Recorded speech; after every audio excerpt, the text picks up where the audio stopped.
নমস্কাৰ সকলোকে অমিত কলহ যাত্ৰাৰ কাৰ্যসূচীৰ পৰাই মোৰ নতুন এটা ভিডিঅ'লৈ সকলোকে স্বাগতম জনাইছোঁ। মোৰ মাটি মোৰ দেশ অৰ্থাৎ ভাৰত চৰকাৰে যি কাৰ্যসূচী হাতত লৈছে সেই কাৰ্যসূচীৰে অন্তৰ্ভুক্ত এটা কাৰ্যসূচী হৈছে অমিত কলহ যাত্ৰা। এয়া হৈছে আমাৰ বদতি জামুগুৰি গাঁও পঞ্চায়তৰ অমিত কলহ যাত্ৰাৰ কিছু মুহূৰ্ত। এই যাত্ৰাৰ অংশীদাৰ হ'বলৈ আমিও আহিছিলোঁ আৰু এই যাত্ৰাৰ কিছু মুহূৰ্ত আপোনালোকৰ মাজলৈ আগবঢ়াইছোঁ। যদি ভাল লাগে মোৰ ভিডিঅ'টো চাই থাকিব। সমষ্টিৰ বিধায়ক ডক্টৰ অমিয় কুমাৰ ভূঞা ডাঙৰীয়া, আয়ুক্ত মহোদয় শ্ৰীযুত সুমিত সত্তান ডাঙৰীয়া, আমাৰ এই সভালৈ বিশিষ্ট অতিথিৰূপে নিমন্ত্ৰিত নেহেৰু উচ্চতৰ মাধ্যমিক বিদ্যালয়ৰ বিষয় শিক্ষক শ্ৰীযুত মনোৰঞ্জন শৰ্মা ডাঙৰীয়া, আমাৰ দুয়োখন সত্ৰৰ সত্ৰাধিকাৰ প্ৰভুদৰ আয়ুক্ত মহোদয় শ্ৰীযুত সুমিত সত্তান ডাঙৰীয়া এখন চেলেং চাদৰেৰে আমাৰ ছোনিয়া দলে ডাঙৰীয়ানে সম্বোধন জনাব।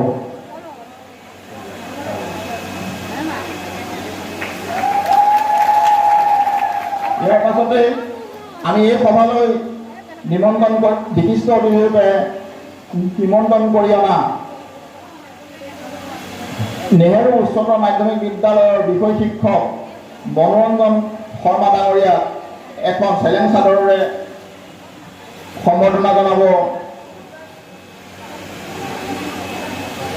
ৰিভা পেগু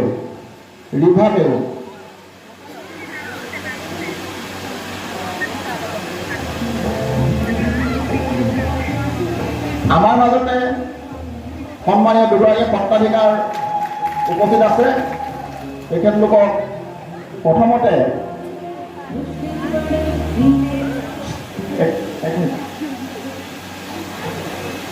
চাঙিলি সত্ৰ লাগাচুৰ গাঁৱৰ সত্ৰাধিকাৰ মাননীয় শ্ৰীযুত যোগেন্দ্ৰ লাগাচুৰ ডাঙৰীয়া এখন চেলেং চাদৰেৰে সম্বৰ্ধনা জনাব আমাৰ দীপালী শইকীয়া বাইদেৱে।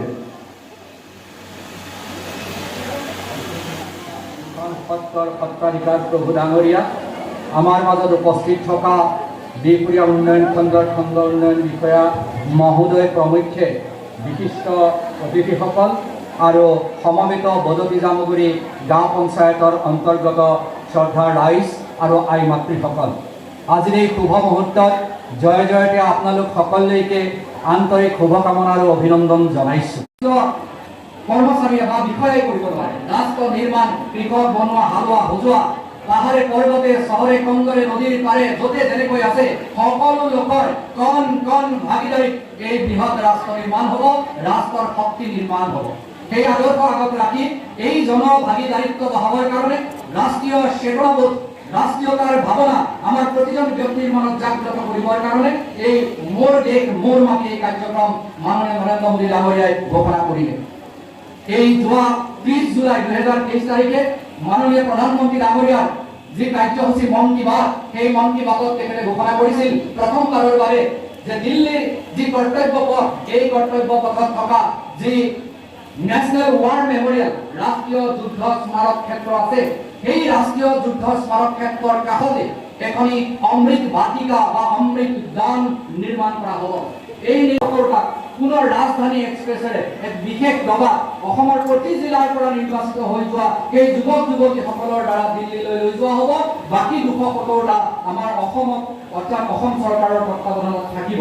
সেইদৰে ভাৰতৰ বিভিন্ন ঠাইৰ পৰা গোট খোৱা কলহৰ সংখ্যা হ'ব 7,500টা। দিল্লীত 7,500টা ভাৰতৰ বিভিন্ন অঞ্চলৰ পৰা যোৱা কলহ তাত সমবেত হ'ব। আমাৰ অসমৰ পৰা যোৱা কলহসমূহ প্ৰথমতে তাত থকা আমাৰ অসমীয়া যিসকল লোক আছে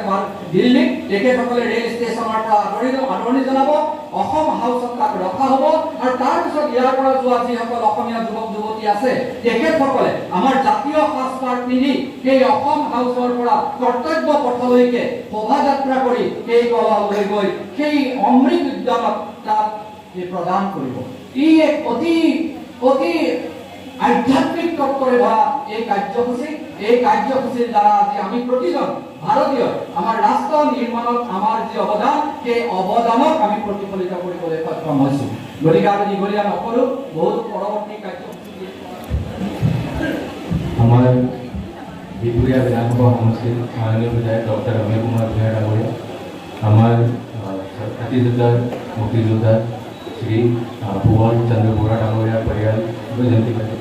আমাৰ মাজত উপস্থিত আমাৰ ভোটাধিকাৰসকল আমাৰ বিষয়া কৰ্মচাৰীসকল আমাৰ আঞ্চলিক পঞ্চায়ত গাঁও পঞ্চায়তৰ সদস্যসকল আৰু আমাৰ অতিশ্ৰদ্ধাৰ ৰাইজ আই মাতৃসকল আৰু কণ ছাত্ৰ ছাত্ৰীসকল সাংবাদিক বন্ধুসকল সকলোকে নমস্কাৰ জনাইছোঁ অমৃত কলক যাত্ৰাৰ এতিয়া দ্বিতীয় পৰ্যায়লৈ আহিছে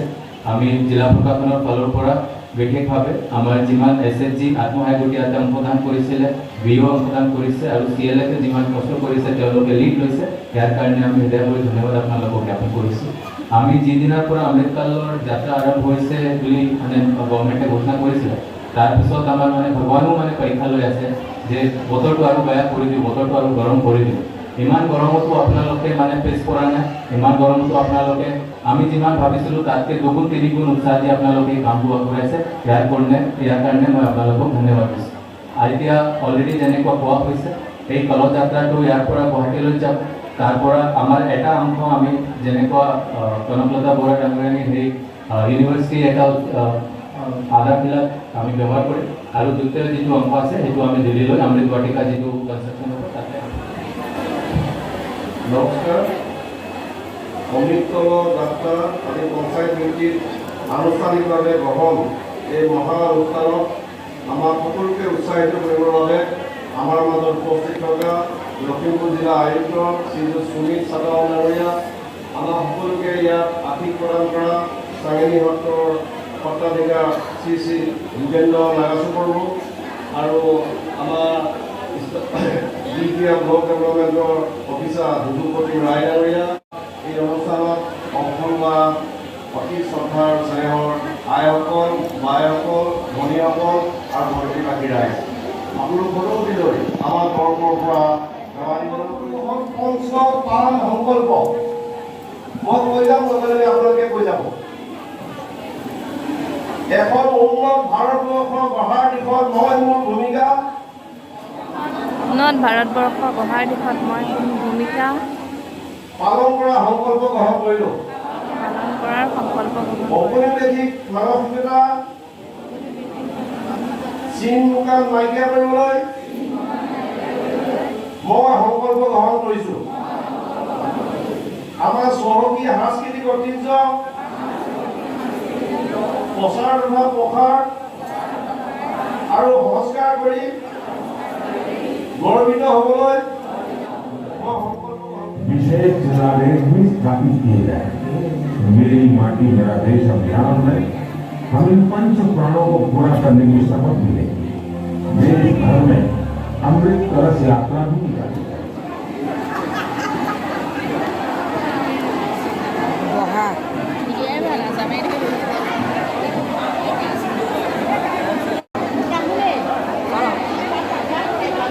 আমাৰ দিনটো